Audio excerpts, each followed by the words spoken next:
पाकिस्तान ने भरपूर कमबैक किया है और जो गलतियां पिंडी में की उस गलतियों से सीखा और आगे बढ़े। आज साउथ अफ्रीका की बारी थी कि वो थोड़ा सा मजा चखें और कंडीशंस को पाकिस्तान ने बेहतरीन तरह से इस्तेमाल किया। टॉस जीतने के बाद पिंडी वाली गलती नहीं की जहां पे डिफेंसिव हो गए थे बॉलर्स, यहाँ पे अटैकिंग बॉलिंग की। अटैकिंग क्या, विकेटों में लग के कॉमन सेंस लाएंगे लिख के साथ सलमान मिर्जा ने शो जो है वो हमसे सजाया शो का और बहुत ही आला उन्होंने बॉलिंग किया। आसान नहीं होता बेंच से उठ के आप शाहिन अफरीदी जैसे बॉलर को रिप्लेस कर रहे हैं। लाइक फॉर लाइक रिप्लेसमेंट थी। लेफ्ट आर्म के एंगल, दूसरा लेफ्ट आर्म एंगल जो है वो पाकिस्तान ने पिक किया और उसमें वेरिएशन थी सलमान मिर्जा की तरफ से। उसमें ऑन डिलीवरीज थी, उसने विकेट्स को अटैक किया और रीजा एंड्रिक का जो बॉल था जो अंदर आया वो कमाल का बॉल था। पहले 2-3 ओवर्स में जब इन्होंने 2 विकेटें लेनी वही फूक निकल गई साउथ अफ्रीका की और उसके बाद फिर जो है कहानी मुश्किल से मुश्किल होती गई। फहीम अशरफ का बड़ा अच्छा दिन था, 4 विकेट उन्होंने ली, वेरिएशंस थी, एक्यूरेसी थी और इसी तरह से उन्होंने रिदम नहीं बनने दिया बल्लेबाजों का। ब्रेविस जो है वो छोटी देर के लिए, ये थोड़ी देर के लिए स्पार्कल, या ज्यादा एबिलिटी है to sparkle for a long time, क्योंकि वो भी बड़ी जबरदस्त हिट मारते हैं और साइम अयूब की तरह जब वो खेलते हैं तो फिर कमाल खेलते हैं। और साइम अयूब के लिए एक बहुत अच्छा दिन था इसलिए कि रन्स कम थे, टारगेट कम था, आप तसल्ली से बैटिंग कर सकते थे, क्लैरिटी भी दिखी और क्वालिटी भी दिखी और उसके बाद फिर उन्होंने विकेट भी नहीं थ्रो किया। और देखिए जब लैक ऑफ फॉर्म होती है तो फिर आपको इज्जत देनी पड़ती है अपनी इनिंग्स को। फॉर ग्रांटेड चीजें नहीं आप ले सकते हैं, प्राइस टैग रखना पड़ेगा इनको अपनी विकेट के ऊपर। माना कि इनके पास इतना टैलेंट है कि हर बॉल पे ये मार सकते हैं, मगर कभी कभार आपको ये भी सोचना है कि अगर आप आ रहे हैं और आप जल्दी आउट हो जाते हैं तो बाकी फिर इस बैटिंग लाइनअप पे प्रेशर पड़ जाता है। एशिया कप में देखे ना 113 पे 1 और फिर उसके बाद पता नहीं 37 रन पे 9 विकेटें गिर गई थी, कुछ ऐसे ही था। तो लिहाज करना चाहिए इनको थोड़ा सा कि अपनी बैटिंग लाइनअप को देख के अपनी फॉर्म अगर मिलती है तो फिर एंड तक कहानी को लेकर जाए। बाबर आजम के लिए एक बहुत बड़ा दिन था। देखे हाईएस्ट स्कोरर हो गया वो T20 आईज में दुनिया में, एक बहुत बड़ा रिकॉर्ड पाकिस्तान के हाथ आया। आजम के क्या कहने हैं, देखिए ये एक बहुत ग्रेट स्टोरी है बाबर आजम, क्योंकि इतना प्यार इनको अपने फैन से मिला है। क्रिटिसिज्म भी बहुत मिलता है क्योंकि जब आपका सितारा चमकता है तो फिर आपको अच्छे लोग भी सराएंगे और अच्छे लोग भी मिलेंगे, क्रिटिक्स भी मिलेंगे।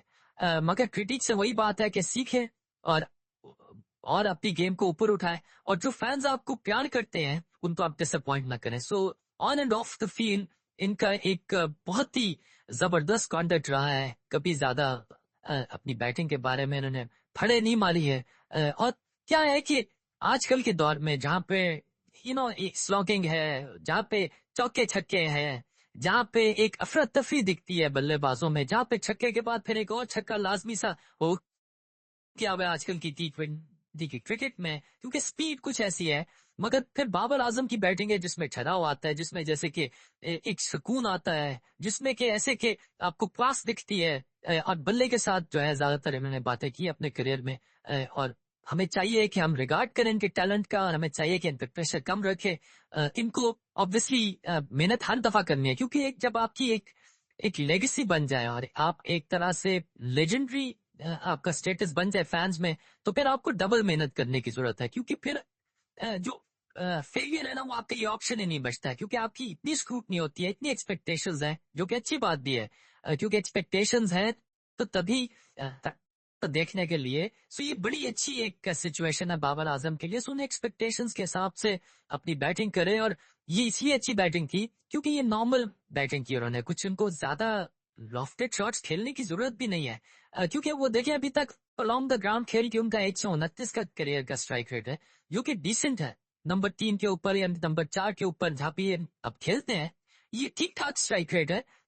और ज्यादा इनको मदद मिलेगी क्योंकि ये बाकी के जो बल्लेबाज हैं ये इनके स्ट्राइक रेट ठीक ठाक हैं, मगर ज्यादा लंबे अरसे तक वो चलते नहीं क्रीज पे। सो बाबर आजम के साथ एडवांटेज पाकिस्तान को ये कि लंबे अरसे तक ये बैटिंग भी कर सकते हैं। और एक टफ बॉलिंग ऑपोजिशन के अगेंस्ट आपको इतना पता है कि एक टेक्निकली हमारे पास स्ट्रांग हैंड है जो कि ऑपोजिशन को और अटैक को थॉट कर सकता है, उनको थोड़ा आर्म्स लेंथ पे रख सकता है। सो उनके लिए एक बहुत बड़ा एजाज है, पाकिस्तान के लिए बहुत बड़ा एजाज है। और आगे चल के आप देखेंगे कि शायद जो अगला मैच होगा, क्योंकि थोड़ा सा टाइम इन्होंने स्पेंड किया है क्रीज पे, उससे फर्क पड़ेगा। और फ्लुएंसी मैं समझता हूँ कि तीसरे T20I में आप देखेंगे कि इनके पास वापस आ गई है। बट बहुत ही अच्छा दिन था पाकिस्तान के लिए। 30,000 लोग थे कदाफी स्टेडियम में, हॉल बना हुआ था और सारे खुश गए क्योंकि पाकिस्तान जीत गया। सो जीत जो है ना वो आपके फैंस का हौसला बढ़ाती है। और अच्छी बात यह है कि अभी भी ये जो लोग हैं, जो जो फैंस हैं इस पाकिस्तान टीम के पीछे खड़े हुए हैं, इससे बहुत हिम्मत मिलती है। सलमान अली आज़ा को हिम्मत मिली होगी क्योंकि उनको जीत की जरूरत है और आज एक भरपूर जीत ही का अब अपनी गेम उठानी है और पाकिस्तान को और ज्यादा अपनी गेम उठानी है। इसलिए जो तीसरा T20 आई है वो बहुत ही दिलचस्प हो गया है। सीरीज ऑनलाइन है पाकिस्तान के ये, और अगर साउथ अफ्रीका जैसी टॉप क्वालिटी टीम को हराते हैं, माना जो उनके पास 6 रेगुलर प्लेयर्स उनके नहीं खेल रहे हैं, 7 नहीं खेल रहे हैं, वो पाकिस्तान की प्रॉब्लम नहीं है। पाकिस्तान का मसला है सीरीज जीतें, कॉन्फिडेंस हासिल करें और आगे बढ़े।